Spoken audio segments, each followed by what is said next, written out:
Last time we were speaking about the first step towards becoming spiritually perfect. Now when we use the word spiritual there, I am using that word to because I don't have any other word. But we are not referring to any spirit. That's the important thing. Now in the Judeo-Christian or Western way of thinking, there is a division into the world. The whole world is divided into a spiritual and a material.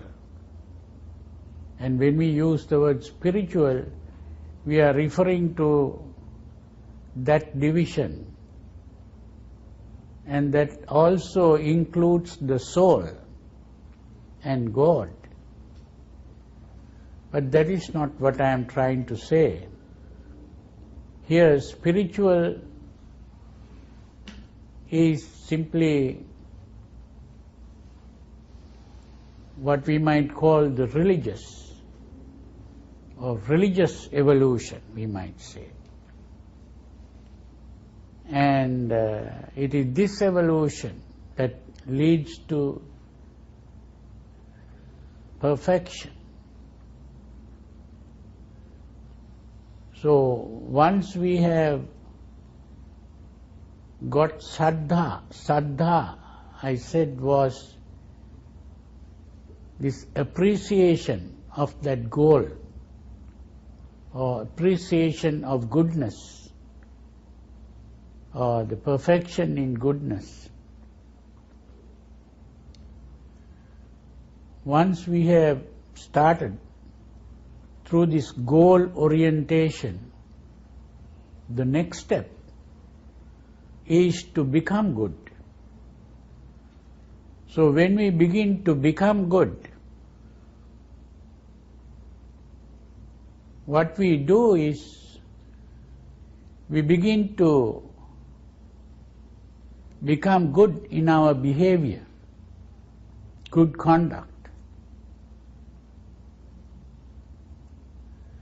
based on a moral sense, thinking in terms of good and bad.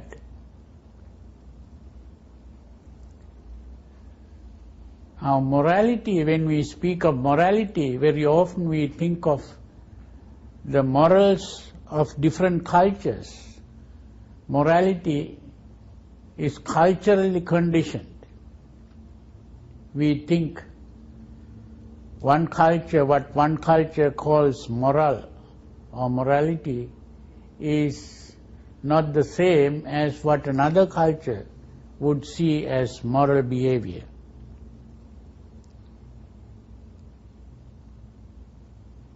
And to be able to live according to the morals of a particular culture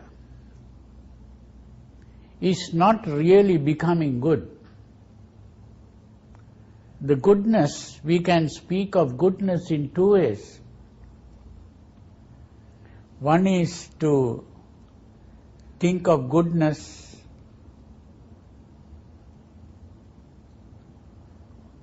in a way which is called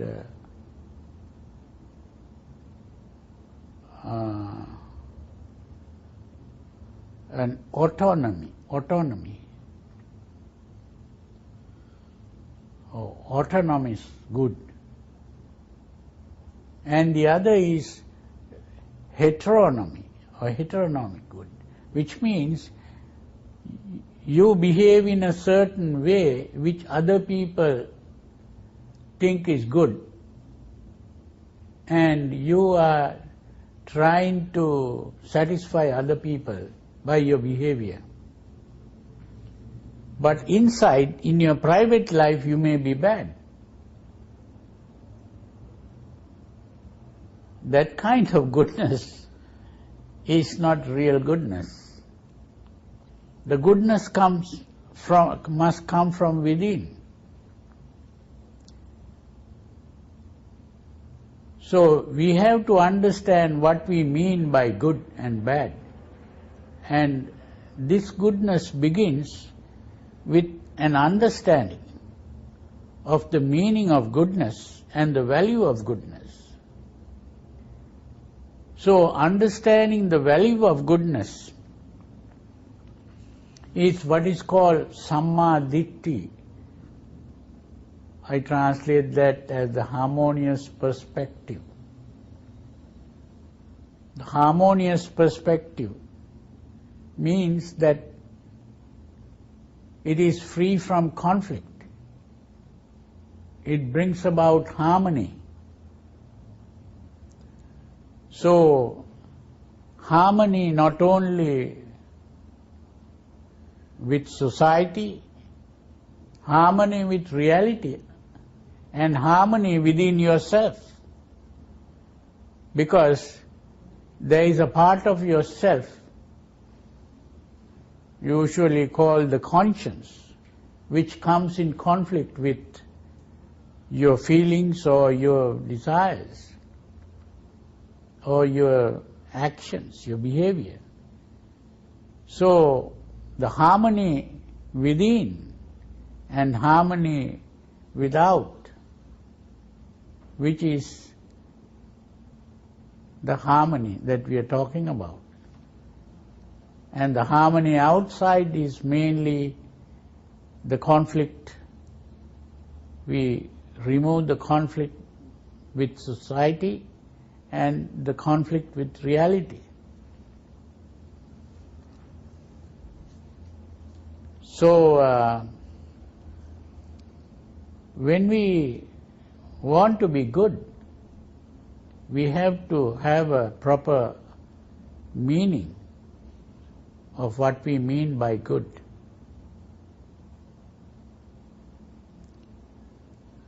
So, when we think of being good, the Buddhist way is to think of goodness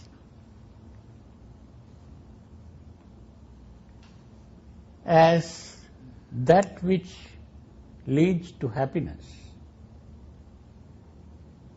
And what is bad is that which leads to unhappiness. The idea of goodness and badness comes from our experience. We have three kinds of experiences: pleasant experience, unpleasant experience, and the neutral experience. The pleasant experience is what we call good, and the unpleasant experience is what we call bad. So when we judge anything in terms of goodness and badness, we are really referring to the pleasantness or the unpleasantness. Now, if someone does something unpleasant to me, I will think of that as something bad, and I will say that that person is also bad who did that. If a person does something pleasant to me, then I will see it as something good, and the person is also seen as a good person. So the good and bad comes from pleasure and pain. But at the same time, there can be something unpleasant now which will lead to something pleasant in the future. So we have to think in terms of not only just the immediate present, but we also have to think of the ultimate consequences. For example, if we have a problem with a tooth, the dental surgeon might want to remove my tooth, which may be unpleasant when it is done, but still, ultimately, it leads to a comfortable state. Or we might have a sickness and the doctor might give us something very unpleasant to drink or to take, but once we take it, it can lead to something pleasant. So that these are the thinking in terms of consequences. And the other thing is, what is pleasant to me can be unpleasant to another person. It may be pleasant to take someone else's property so that it will satisfy me, but it will be harmful or hurtful to the other person. So, when we speak of what is good, we have to think of all these aspects. And what is good is what is ultimately good to all. So it can be universally accepted as good. So what can be universally accepted as good is what is good for all, not just good for myself.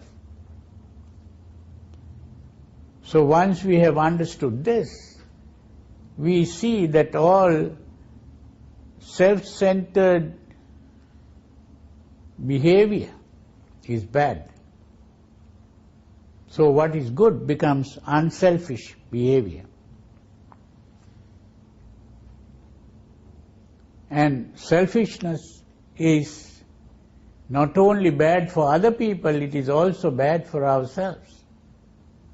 It can lead to bad consequences. If abusing another person may be pleasant to me, it can be pleasant to another person, but it won't end there. That other person will want to take revenge on me. And then the result will be bad for me also. It's not only for the other person. And it can lead to bad consequences. So, we have to look at it in a broad way, not in a narrow way. So, when we think of what is good and bad, the Buddha speaks of 3 roots of evil: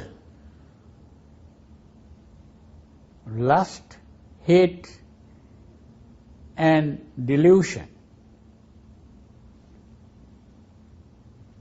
The delusion is really a confusion of the mind. Lust is desires for things, attachments, and emotional desire. And hate is an emotional repulsion towards things. The lust is the emotional attraction to things. So both leads to unhappiness for ourselves as well as others.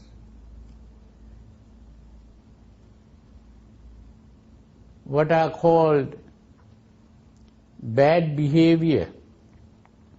There are 10 kinds of bad actions, what are called akusala karma. Karma is the behavior and akusala is what is bad. There are 3 kinds of behavior which are physically done, and 4 kinds of behavior which we do verbally, and 3 kinds of behavior which are mental. The three kinds of behavior physically done is to hurt or harm others in any way. That is physical. Or the other is take away from others something that others are attached to, or others consider their own property, which comes in the form of stealing and robbing. Stealing is when you take something when the other person is not looking. Robbing is you take something when the other person is looking, but you hold a gun or some weapon and take it. So that in both cases we are taking what belongs to another person and what the other person is not willing to give us. But if a person is willing to give something and then you take it, that is not stealing or robbing. That won't be a bad act. It becomes a bad act only when the other person is not willing to give it. Then the third kind of bad behavior is the sexual behavior. You begin to have sexual relations with someone else's partner or someone else's husband or wife, someone that belongs to another. It's a kind of stealing, or robbery, but it's a different kind because it's sexual. You're not really taking away completely, it may be, but it's only temporary, but still it is bad. Those are the three bad actions coming from the body, a physical behavior. Then there are four actions that are verbal. One is to tell lies, to speak falsehood, what is not true. The second is to use harsh words which hurt another person's feelings. That's the second kind of bad speech. And the third is where someone tells you something confidentially, and then you go and tell other people about it. You are carrying tales around, which you may call it gossip, or you may use some other word. And that is the third kind of speech which is bad. And the fourth is simply to use any language which is unpleasant. You can use what is called unparliamentary language, or you might just keep on gossiping about other people's behaviors and criticizing people, and or maybe talking about things that tempt you to do bad things. When you hear someone saying things in favor of bad things, so that is also bad speech. Those are the four ways of verbal behavior. Then there are 3 acts which are mental.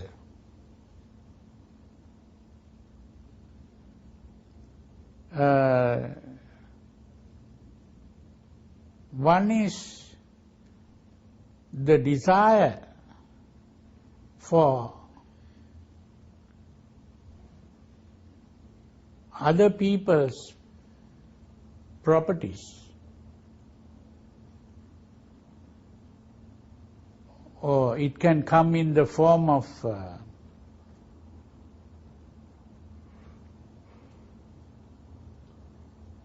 jealousy and envy. These are 2 different things. Jealousy is where you are reluctant to give something to another person. You are reluctant to share what you have with others. Jealousy. Envy is really your desire to get what belongs to another.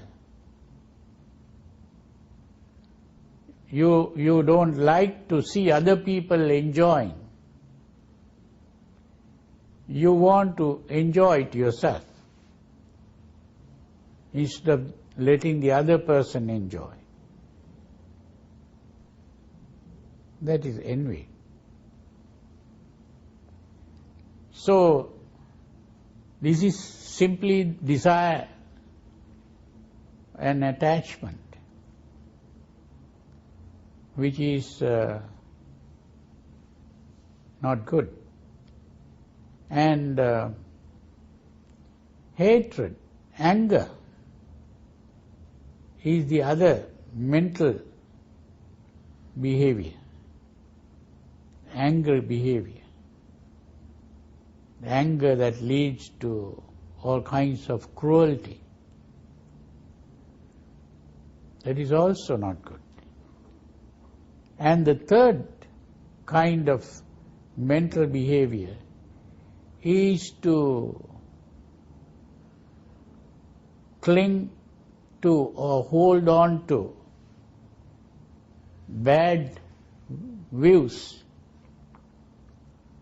A bad view is a view that leads to bad behavior.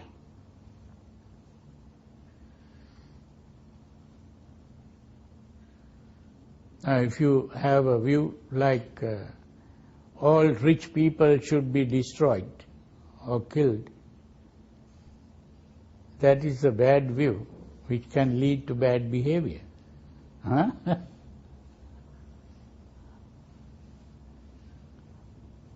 So this is why sometimes I say that this talking about rights, human rights, may be seen as good, but it can also be seen as bad, because you are fighting. But a better way could be to think in terms of duties. If one performs duties properly. This is why the Buddha spoke of duties like the children's duty towards parents and the parents' duties towards children, the teachers' duties towards the students and the students' duties towards the teachers, the husband's duties towards the wife and the wife's duties towards the husband, and a person's duties towards the friends and the friend's duties backwards towards the person, and so on. How the employer's duty towards the employees and the employees' duties towards the employers. So the Buddha spoke of duties rather than rights. When you begin to think in terms of rights, then it can lead to fighting and quarreling. Now if the wife begins to speak about my rights and the husband begins to speak about my rights, then the husband and wife will begin to fight. But instead of thinking of fights, if we can think of the duties, husband thinks in terms of the duties towards the wife, and the wife thinking in terms of the duties towards the husband, then there will be no fighting. So this is a different way of looking at the same problem. So this is why views can lead to quarreling and fighting. So the bad views are views that lead to all the bad behavior. It can lead to crime and it can lead to wars. And good views are views that lead to good behavior. So that that becomes the third behavior, which is mental. So altogether there are 10 behaviors which are bad, and the opposite of those are the good kinds of behavior. Now, for the Buddhists, there is what is called the Five Precepts. And the Five Precepts really is a shortened form of these 10 good behaviors, which are to avoid the bad behaviors. So the good behavior is mainly avoiding bad behavior. But there is also good behavior in terms of doing good to others, sharing what you have with others. When you share what you have, it may be sharing your properties, like maybe your food, your clothes, your shelter, your medicine, or whatever you can share with others. But you can also share your energy, your time, your knowledge. You can share with others. So whatever that you can share and do for the good of others, that is also good behavior. So that part is called dana, giving. Dana is giving. And to refrain from bad behavior is what is called Sila. So Sila is more a not doing of bad things. It is a not doing. Whereas dana is a doing, a positively doing things for others. Dana. So this is good behavior. And now a new problem comes up. Although we may be knowing what is good and bad, are we really able to behave in the right way? This is something very important to understand. Are we really able to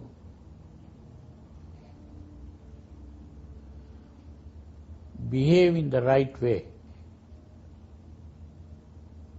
Can we choose? Is there a choice? Can we really choose? Is there what we call willpower? Do we have a willpower? Now most people who know what is good and bad, right and wrong, they accept those principles, good principles, but still, when they are excited, carried away by their passions, their lust, they do bad things. And when they are carried away by anger or fear, they do bad things. They hurt people, they steal, they commit adultery, they speak lies, falsehood, they use harsh language, harsh speech, they carry tales around, gossip. They begin to speak all kinds of bad words and languages. Why?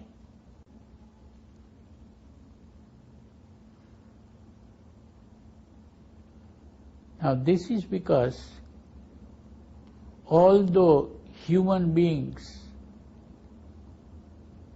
can choose their actions to some extent, but they cannot do it fully, completely.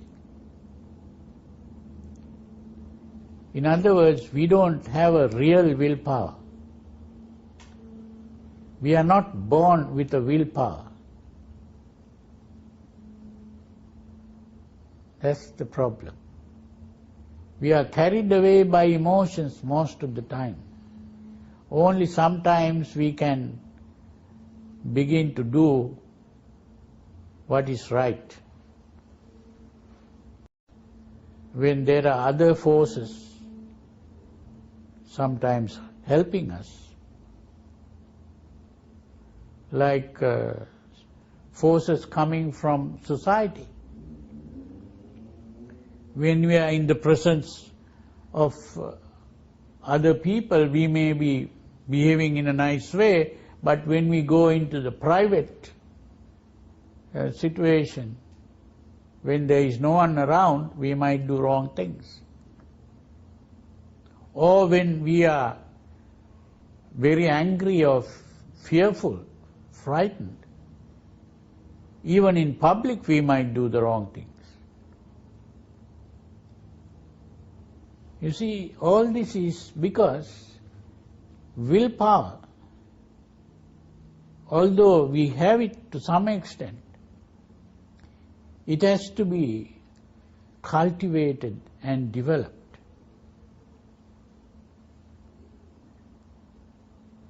Without cultivating and developing the willpower, we cannot really practice Sila properly. There are so many Buddhists in Buddhist countries who recite the 5 precepts, but in their ordinary life, they don't practice the 5 precepts. They may be respecting the 5 precepts. They may be saying that this is good behavior. They might even, a father or mother might teach these 5 precepts to the children. But still, the father and mother may be breaking these precepts. And the children also begin to break these precepts, even if they think they are good precepts. So this is the problem. So willpower is not something we are born with. And what is really happening is that even our thoughts and our behavior is determined by the presence of the necessary conditions. This is the important thing to understand. That is what Sigmund Freud called psychic determinism. So the determinism is not only outside, in the environment. Determinism is also within us, inside us. Even our mind, our actions are determined by the presence of the necessary conditions. So even to act in the right way, those necessary conditions must be there. So this is very important to understand if we want to become good and to reach that state of perfection that we aspire to attain to. This is the important thing to understand. So that it is very important to start with what is called the supernormal eightfold process. This is the method of acquiring this willpower, where the Buddha pointed out that in order to behave properly, one very important thing is to understand first what is good and what is bad, and that is not enough. We also have to understand how to be good.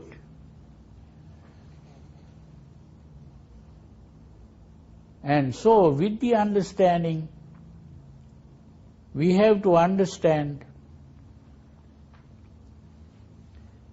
the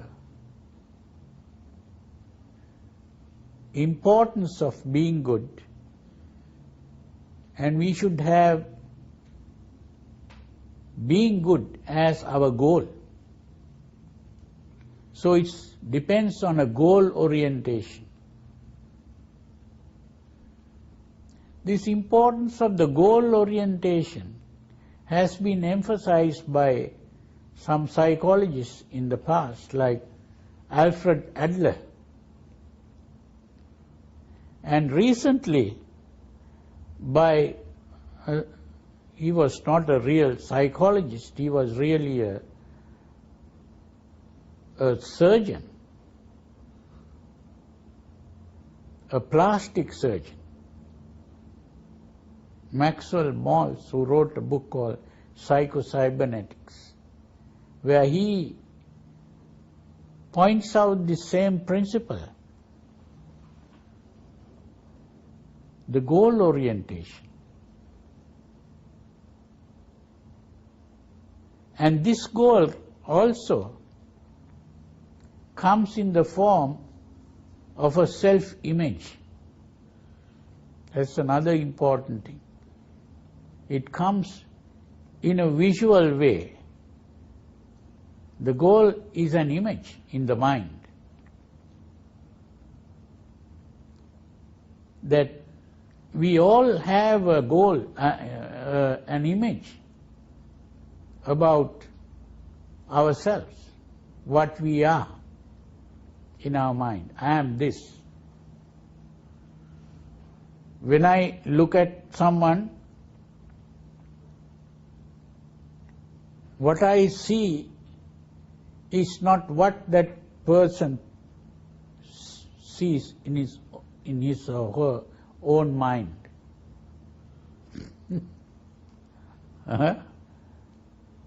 So that is the thing, that when someone looks at me, that person will see something, see me as in some way, but how I see myself is different. Because I know not only what I see in my mirror, but I know my whole history from my childhood and my parents, how my parents behaved, all those things are included in my self-image. So my self-image is very different from what other people see when they look at me. And that self-image is there to make me act. My actions are based on that self-image. So this is why it is necessary to change this self-image if I am to change my behavior. This is what Maxwell Maltz points out. It's very important.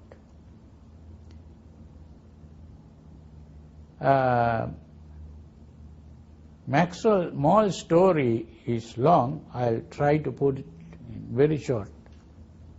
He found that when he operated on women to beautify their face, he found that when the face is changed, the personality of that person changes. The character changes.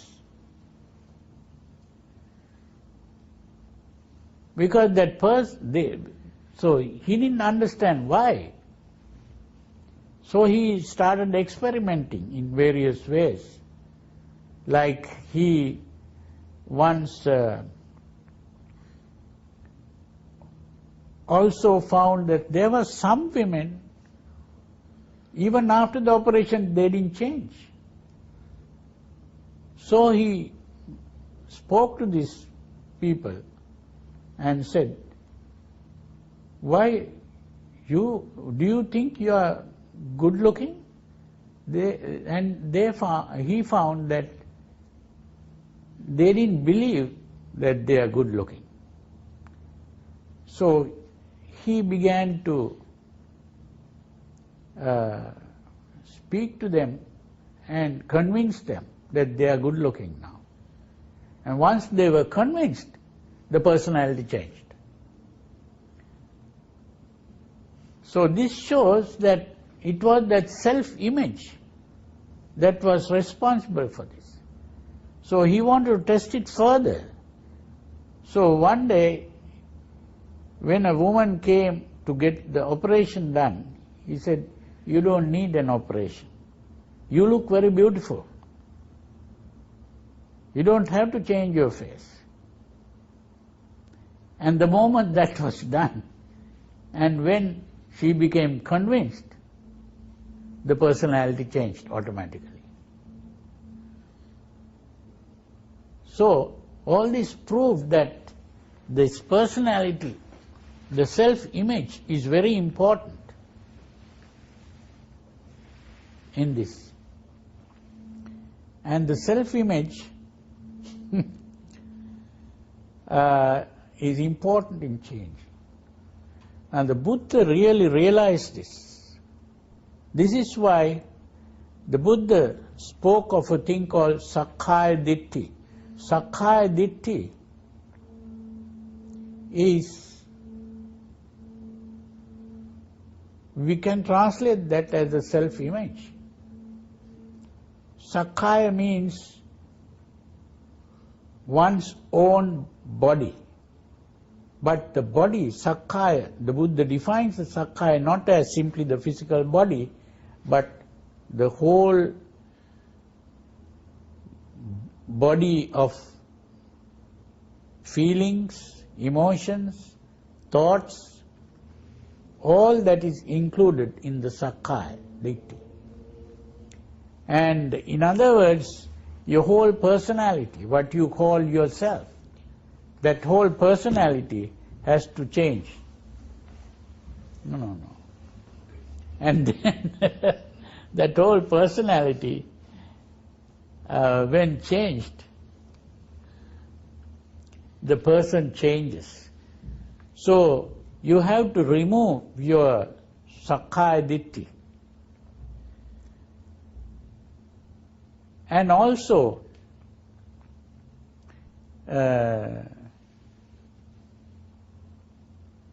Vicikiccha. Vicikiccha is where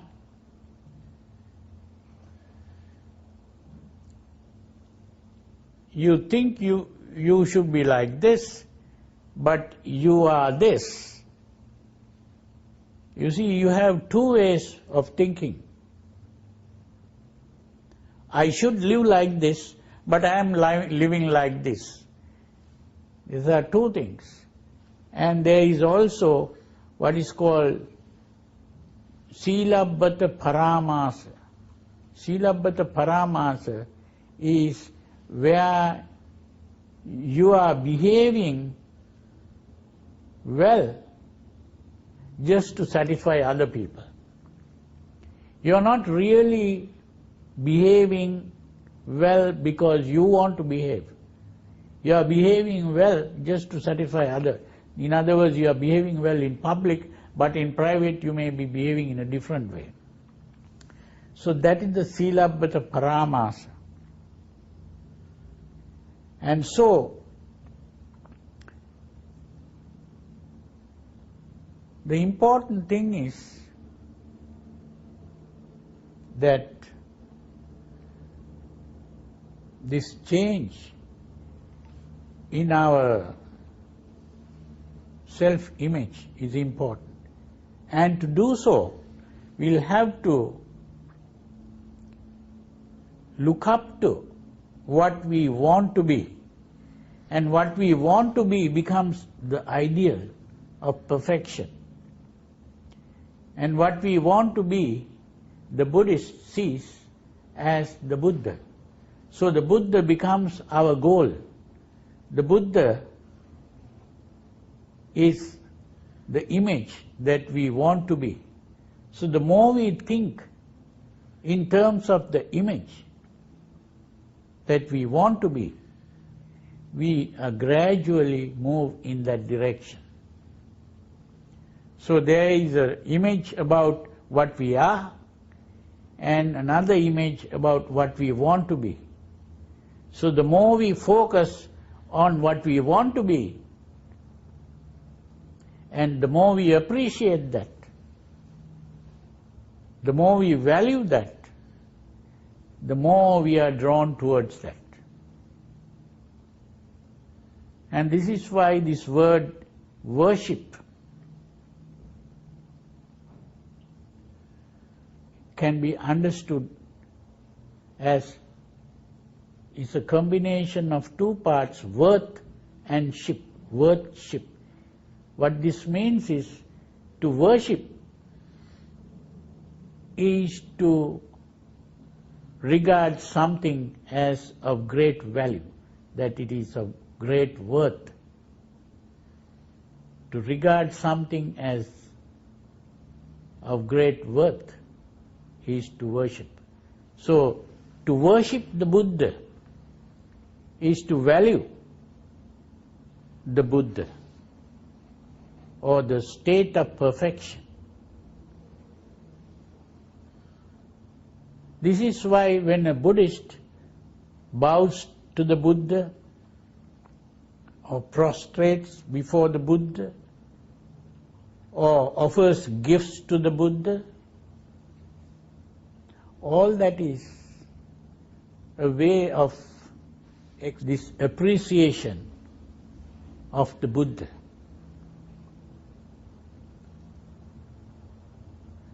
Just as a person who falls in love might start giving gifts to that person, a man falling in love with a woman might give gifts to the woman, bringing flowers to a woman or various offerings. And that's a way of expressing the appreciation, how you regard something as of great value. So this is the important starting point in reaching that good state or the state of perfection. And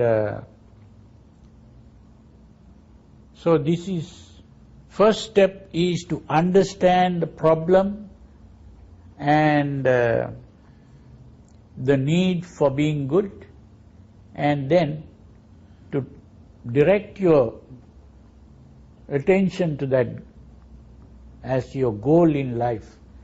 It's the reorientation. And once you have turned your mind towards that goal, then the next step is the right speech, the right action, and the right life. It's not only solitary acts performed sometimes, occasionally, but it becomes your life. Your whole life becomes a way of behaving well. And your effort, constant effort in terms of thinking is to think only good thoughts and to avoid the bad thoughts. And as you keep on doing that, then your attention is focused on your mind all the time. That is the introversion of attention. And as you keep on doing that, your mind gets purified gradually. And as your mind gets purified and you become free of all these bad emotions, your mind calms down, becomes tranquil. And in that state of tranquility, you begin to understand your experience even better. You begin to understand dukkha or suffering, how it arises, how it ceases, and the way leading to its cessation. In other words, what you understand what is called the Four Noble Truths. And so that is the insight. But the insight comes only as your mind becomes purified. And as your mind becomes purified, your mind becomes calm and tranquil. It is that tranquil mind that becomes free even of that feeling of self. And when the mind gets free of the feeling of self, at least temporarily, even when you come back, you now know that the self is only a product of your thinking. It's not a real thing. And then you become even more convinced that that is the truth, that there is no self. And this way, that whole Sakkaya Ditthi, or the self-image, gradually begins to disappear. It's only when the self-image disappears completely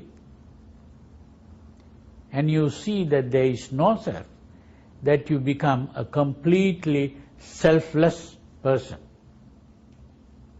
And that is the state of perfection. So we don't have to be able to jump straight into that state of perfection at once, instantaneously, but it's a gradual process. And that is the way to become good. And that is the goodness that we can put into practice.